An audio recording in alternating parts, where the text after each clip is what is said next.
10 years ago, I had my first exhibition here. I had no idea if it would work or was at all possible, but with a few small steps and a very steep learning curve, I made my first sculpture called The Lost Correspondent. Teaming up with a marine biologist and a local dive centre, I submerged the work off the coast of Grenada in an area decimated by Hurricane Ivan. And then this incredible thing happened.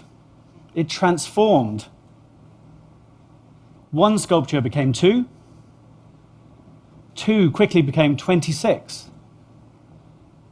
And before I knew it, we had the world's first underwater sculpture park. In 2009, I moved to Mexico and started by casting local fishermen. This grew to a small community, to almost an entire movement of people in defense of the sea, and then finally to an underwater museum with over 500 living sculptures.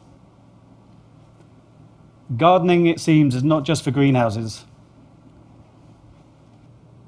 We've since scaled up the designs. Ocean Atlas in the Bahamas, rising 16 feet up to the surface and weighing over 40 tons. To now, currently in Lanzarote, where I'm making an underwater botanical garden, the first of its kind in the Atlantic Ocean. Each project, we use materials and designs that help encourage life. A long-lasting pH-neutral cement provides a stable and permanent platform. It is textured to allow coral polyps to attach. We position them down current from natural reefs so that after spawning there's areas for them to settle. The formations are all configured so that they aggregate fish on a really large scale. Even this VW beetle has an internal living habitat to encourage crustaceans such as lobsters and sea urchins. So why exhibit my work in the ocean? Because honestly, it's really not easy. When you're in the middle of the sea, under a 100-foot crane, trying to lower 8 tons down to the sea floor, you start to wonder whether I shouldn't have taken up watercolor painting instead. But in the end, the results always blow my mind.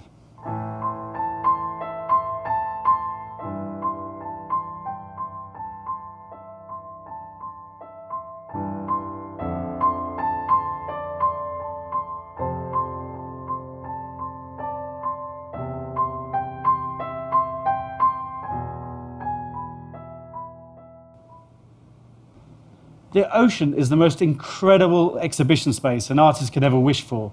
You have amazing lighting effects, changing by the hour, explosions of sand covering the sculptures in a cloud of mystery, a unique timeless quality, and a procession of inquisitive visitors, each lending their own special touch to the site.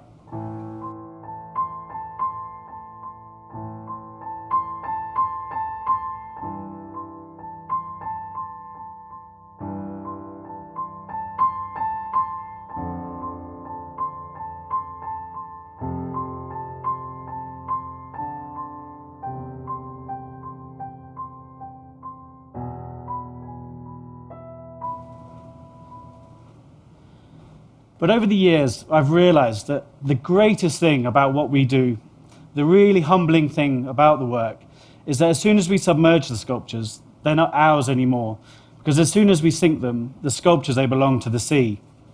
As new reefs form, a new world literally starts to evolve, a world that continuously amazes me. It's a bit of a cliche, but nothing man-made can ever match the imagination of nature. Sponges look like veins across the faces. Staghorn coral morphs the form. Fireworms scrawl white lines as they feed. Tunicates explode from the faces. Sea urchins crawl across the bodies feeding at night. Coralline algae applies a kind of purple paint. The deepest red I've ever seen in my life lives underwater. Gorgonian fans oscillate with the waves. Purple sponges breathe water like air. And grey angelfish glide silently overhead.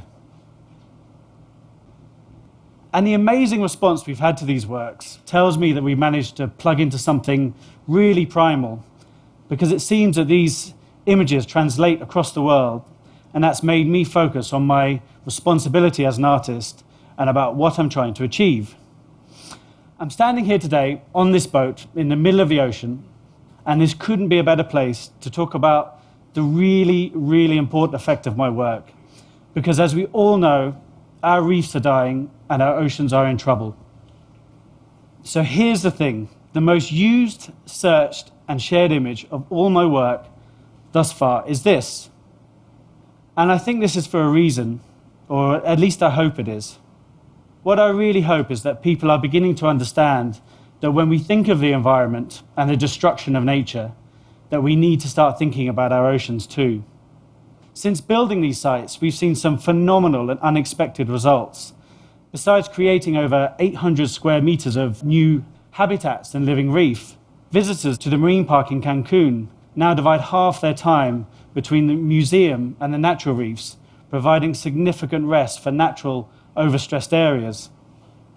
Visitors to Ocean Atlas in the Bahamas highlighted a leak from a nearby oil refinery. The subsequent international media forced the local government to pledge $10 million in coastal cleanups. The sculpture park in Grenada was instrumental in the government designating the spot a marine protected area. Entrance fees to the park now help fund park rangers to manage tourism and fishing quotas. The site was actually listed as a wonder of the world by National Geographic. So why are we all here today in this room? What do we all have in common? I think we all share a fear that we don't protect our oceans enough. And one way of thinking about this is that we don't regard our oceans as sacred, and we should. When we see incredible places like the Himalayas or the Sagrada Familia or the Mona Lisa even, when we see these incredible places and things, we understand their importance. We call them sacred, and we do our best to cherish them, to protect them, and to keep them safe. But in order to do that, we are the ones that have to assign that value. Otherwise, it will be desecrated by someone who doesn't understand that value. So I want to finish up tonight by talking about sacred things. When we were naming the site in Cancun, we named it a museum for a very important and simple reason. Museums are places of preservation, of conservation, and of education. They're places where we keep objects of great value to us, where we simply treasure them for them being themselves. If someone was to throw an egg at the Sistine Chapel, we'd all go crazy. If someone wanted to build a 7-star hotel at the bottom of the Grand Canyon, then we would laugh them out of Arizona. Yet every day, we dredge, pollute, and overfish our oceans. And I think it's easier for us to do that because when we see the ocean, we don't see the havoc we're wrecking. Because most people, the ocean is like this. And it's really hard to think of something that's just so plain and so enormous as fragile. It's simply too massive, too vast, too endless. And what do you see here? I think most people actually look past to the horizon. So I think there's a real danger that we never really see the sea. And if we don't really see it, if it doesn't have its own iconography, if we miss its majesty, then there's a big danger that we take it for granted. Cancun is famous for spring break, tequila and foam parties, and its waters are where frat boys can ride around on jet skis and banana boats. But because of our work there, there's now a little corner of Cancun that is simply precious for being itself. And we don't want to stop in Grenada, in Cancun, or the Bahamas. Just last month, I installed these 4 horsemen of the apocalypse in the Thames River in central London, right in front of the Houses of Parliament, putting a stark message about climate change in front of the people that have the power to help change things. Because for me, this is just the beginning of the mission. We want to team up with other inventors, creators, philanthropists, educators, biologists, to see better futures for our oceans. And we want to see beyond sculpture, beyond art even. Say you're a 14-year-old kid from the city and you've never seen the ocean, And instead of getting taken to the Natural History Museum or an aquarium, you get taken out to the ocean, to an underwater Noah's Ark, which you can access through a dry glass viewing tunnel, where you could see all the wildlife of the land be colonized by the wildlife of the ocean. Clearly, it would blow your mind. So let's think big and let's think deep. Who knows where our imaginations and willpower can lead us? I hope that by bringing our art into the ocean, that not only do we take advantage of amazing creativity and visual impact of the setting, that we're also giving something back. And by encouraging new environments to thrive, and in some way opening up a new, or maybe it's a really old way of seeing the seas as delicate, precious places worthy of our protection. Our oceans are sacred. Thank you.